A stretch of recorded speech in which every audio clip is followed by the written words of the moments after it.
My name is Paul York, and I'm a climate activist, and I'm also an animal rights activist. And I believe that those two issues intersect in a very meaningful and important way. This is a response to Naomi Klein and Avi Lewis's movie This Changes Everything, which is based on her book by the same name. I saw it recently at the Toronto International Film Festival. I did manage to speak to them afterwards, and they had a Q&A period, said a few things. This is a response to that.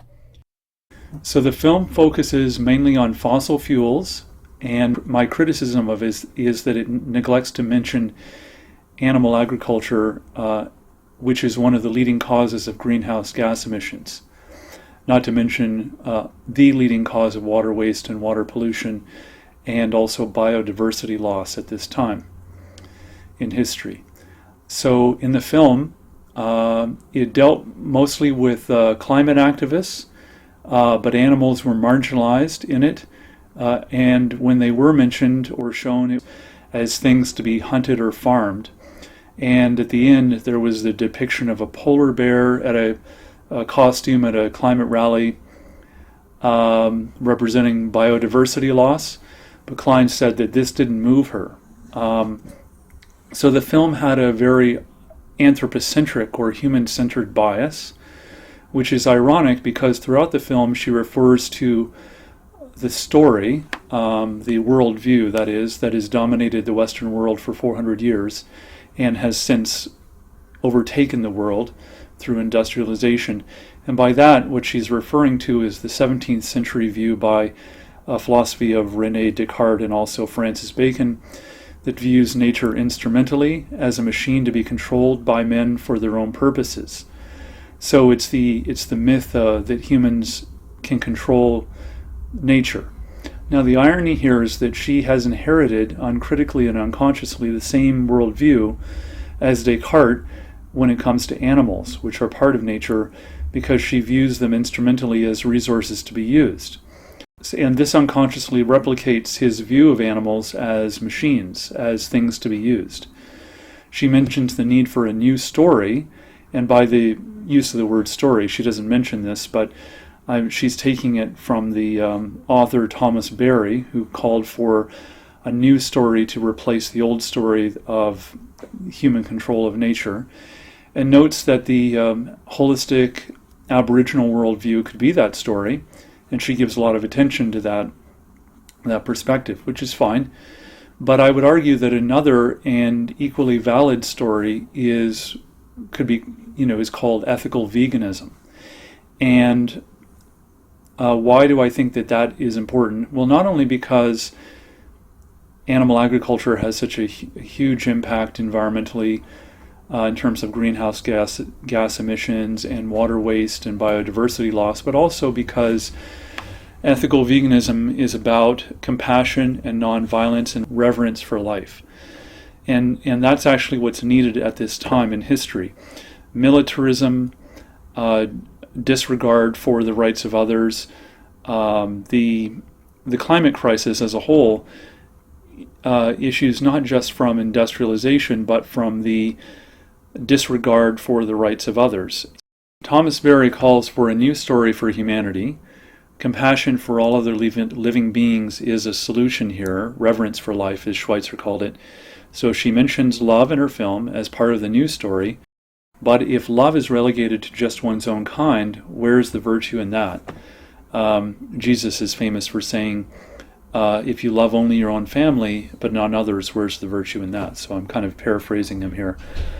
I felt that our movie was very good in many ways. It's very consistent with an anti-mining and environmental justice and pro-democracy activist point of view that I also agree with and have been living for the last 27 years. But it was remiss on this one important issue, this one anti-oppression issue, which is the animal issue, animal agriculture, the need for veganism, that entire solution to the climate crisis. She was remiss on that. She neglected it.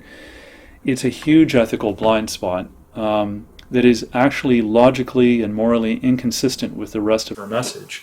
Klein, in the Q&A after the film at the TIFF Festival, felt that she needed to mention meat eating, so she said, well, you can, but she did it in a kind of dismissive way. She said, well, you can eat less meat and bicycle, but we're not focusing on that in the film because these are not emblematic of the systemic problem, and we're dealing with systemic issues.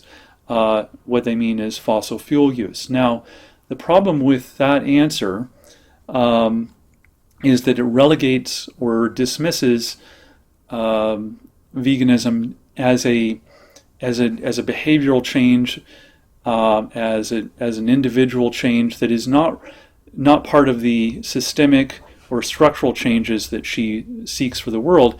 And in saying that, she's saying something that a lot of other people have said, but they're wrong on that point, because veganism is not just a behavioral individual change, although it occurs on that level. It's also part of it. It's addressing a systemic and structural problem in the world, which is has been called, what Tony Weiss, the agricultural expert, has called the meatification of society. And the meatification of society is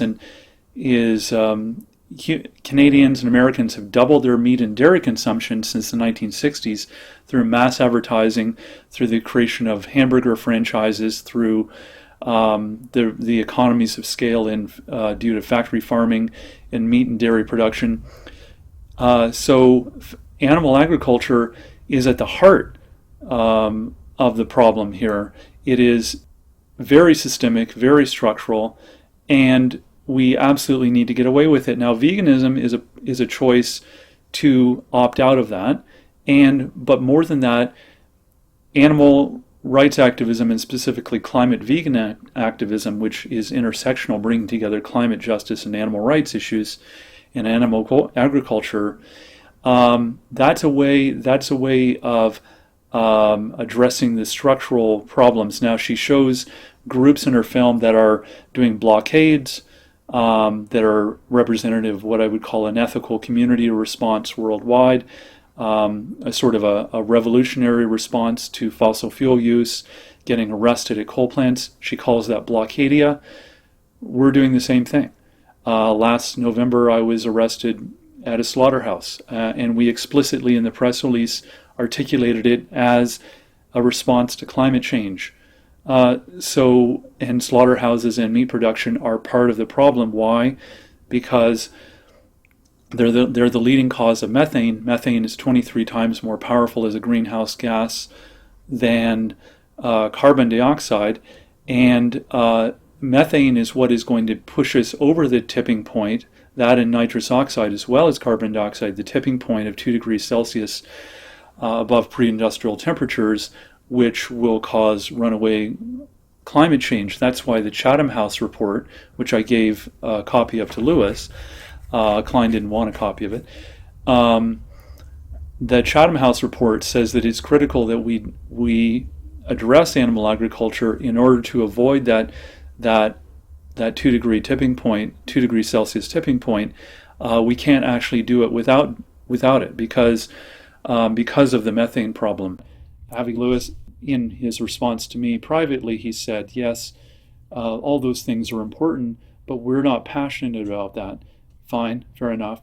But I want to share why many people are passionate about it, and why it's something that needs to be included in any discussion on climate change, and especially climate justice. So if you're going to do a film or a book about climate justice, you should mention a leading cause of the climate crisis, but also the people's movements that are growing around the world that contest that, the people's movements for that bring together intersectionally animal consciousness and climate justice, which is the climate vegan movement. You need to mention those movements which are doing blockades, which are doing activism to bring awareness. To not mention them seems to me to be neglecting a major part of the solution to the world's problems. I agree that there has to be a bottom-up revolutionary movement to change the world and create a new story, but ethical veganism and climate veganism are part of that story. So to not mention them is incomplete. So portrayed a good picture of what is needed and the problems, but it was an incomplete picture, both in terms of the cause of the problem and the solution to it.